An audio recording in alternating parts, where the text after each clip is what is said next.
Over the next 5 years, what do you think will be the biggest challenge for global occupiers and their workspaces or workplaces? Wow. Okay. I think it's going to be culture, organizational culture, to be specific.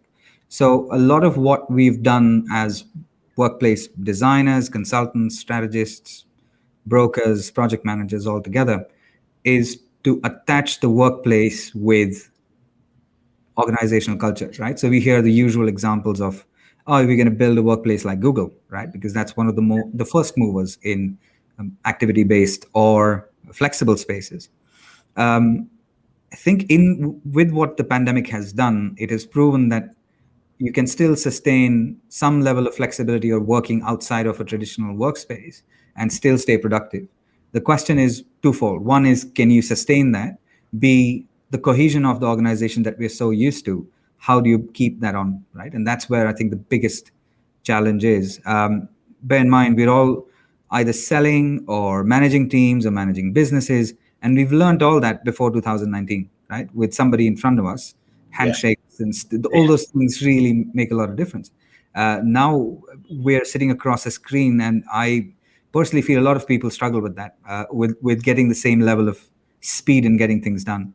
The other is obviously the biggest challenge is more HR, less workplace, and that is onboarding new people who don't have the fresh blood from who are entering the workforce.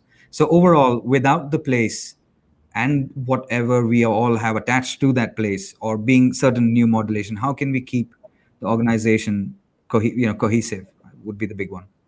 Yeah, I'd agree with that. And culture is the biggest thing. And again, COVID has forced a change. People don't want to be in the office 5 days a week, but they don't want to be at home every day. And when they come into the office, they want things to be slightly different to the way it was before.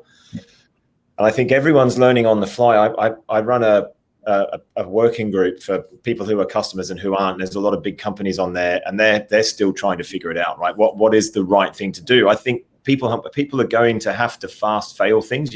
If you don't take a risk and you don't try, then you won't know. But communication is key. You hit the nail on the head, Michael. Absolutely. It's fail fast, right?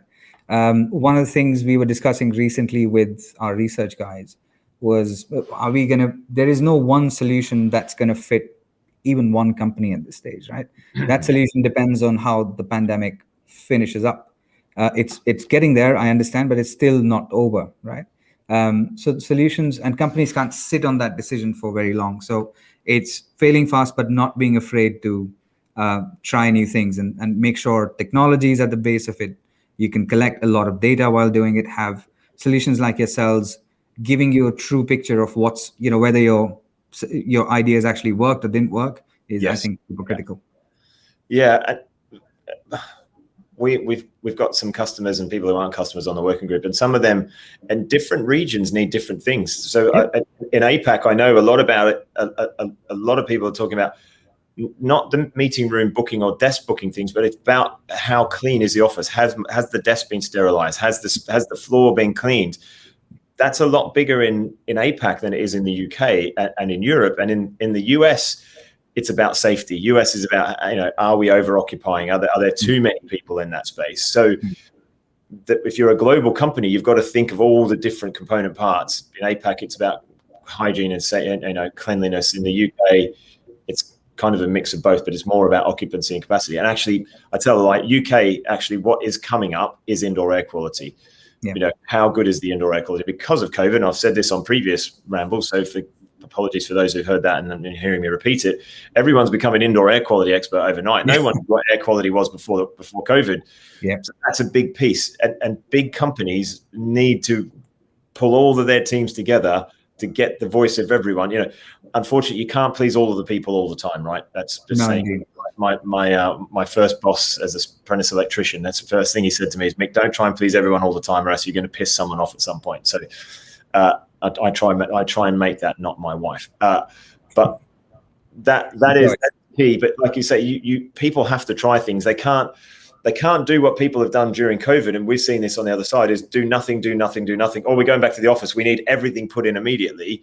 You can't hold back. You've got to put your neck on the block and try something. And if it fails, it fails. But take the good bits that worked, the other bits that didn't work, throw them out, move on, or change them. You may not need to throw them out completely, but you might need to change the way you're doing things. Absolutely, Michael. And on that, around the trying phase, I think APAC, basically, of course, even various countries within Asia Pacific are very different ball games. So what works for India in Mumbai doesn't work for India in Bangalore, doesn't work for Singapore, or does work for Singapore. So of course, the variation within this region is slightly different, and I can only talk knowledgeably about this region at this point. Yeah.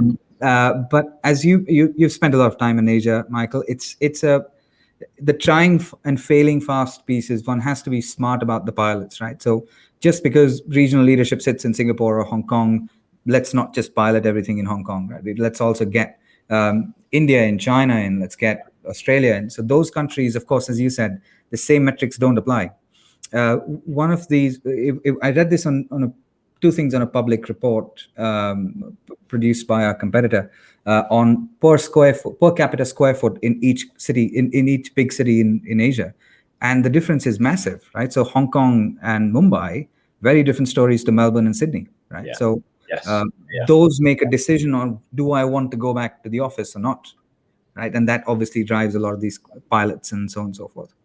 Yeah, it's a great space to be in. As I said before, I only came into it 5.5 years ago. You've been in it from a long time, from being an architect to then, as you said, once you're in buildings, you put a lot of time in, you studied a lot. It's a great space to be in. I think the next 3 to 5 years are very exciting times. Absolutely. I was talking to my wife this morning early, and she was telling me that, I didn't know this, the Netherlands are trialing a 4-day working week at the moment, and across multiple businesses, and they're seeing productivity go up, mental health is getting better.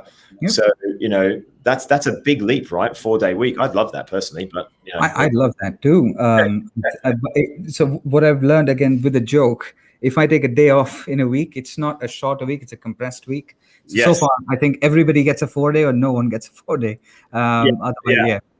Yeah, well, that was the interesting part. Everyone's getting paid the same amount. And actually, I'm going to read up on it after speaking to my wife about it this morning. But everyone's getting paid the same amount, but you need to do as much in 4 days as you would in 5.